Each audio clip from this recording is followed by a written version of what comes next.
Tattoo. An original story for Appaloosa Radio.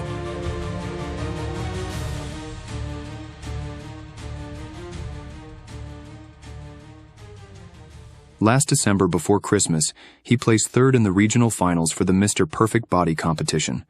The year before, he had placed second, just 0.7 of a point behind the winner. Then, to celebrate, he had an artist tattoo a full-color version of Leonardo DaVinci's Last Supper across his pecs and abs. It cost him nearly $1,000 and took the artist nearly a full day, and the pain was so intense that he couldn't do a full workout for nearly 3 weeks. He told everyone that he did it to show his love for God, because without his love he would be a nothing. God treated him special and protected him. The tattoo was an act of worship, an act of thanksgiving. However, when he placed third last December, one of the coaches told him that the competition's judges did not like the tattoo. It had probably cost him a full 0.5 point, the coach said. Now, every time he looked at the tattoo, he realized that he had gone from being almost a winner to a never-again loser because of it. He hated its look. The figures seemed to leer at him. He stopped the intense workouts that had been his norm. He even stopped going to the gym with his girlfriend. Then, in a fit of perverse anger, he moved out of their apartment, calling her names that she did not deserve. He had always hated what alcohol does to the body. He had seen it destroy his father. Never touched the stuff, not even a beer with his buddies.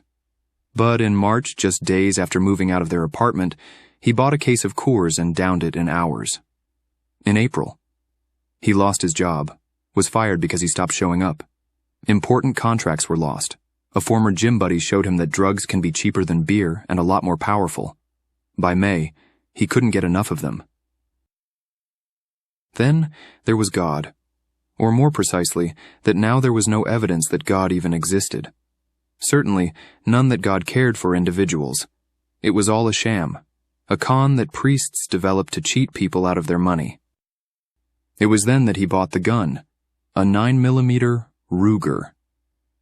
Every day he went to the range and practiced shooting the way he used to lift weights, with his full intensity, with every ounce of his being, willing the bullets to their targets. It was late June when he decided to kill her. No reason. She had done nothing wrong. She had loved him, supported him, was devoted to him. She did not deserve it. But now there was no morality, no universal force for human good, nothing good in the world. Everything was despicable, nothing of value. He would, with his Ruger pistol, do unimaginable evil. Evil. Evil because goodness no longer existed. God no longer existed. Only evil. He still had the key to their apartment. It was after midnight when he quietly opened the door and slipped into their bedroom, as he knew she would be. She was curled up in the middle of the bed, covers up to her chin. She never liked being cold.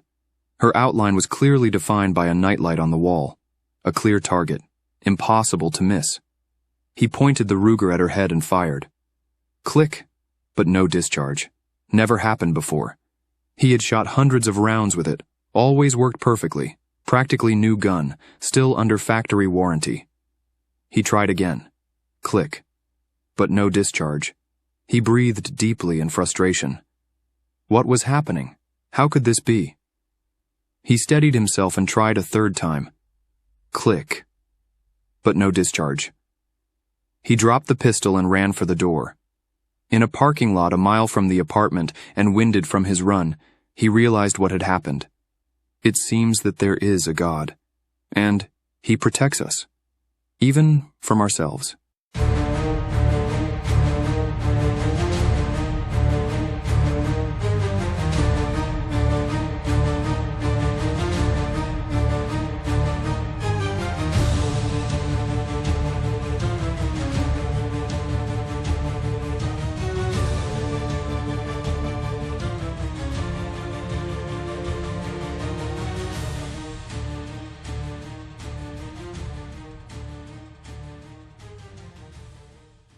Appaloosa Radio online webcasts, real, original, audio drama.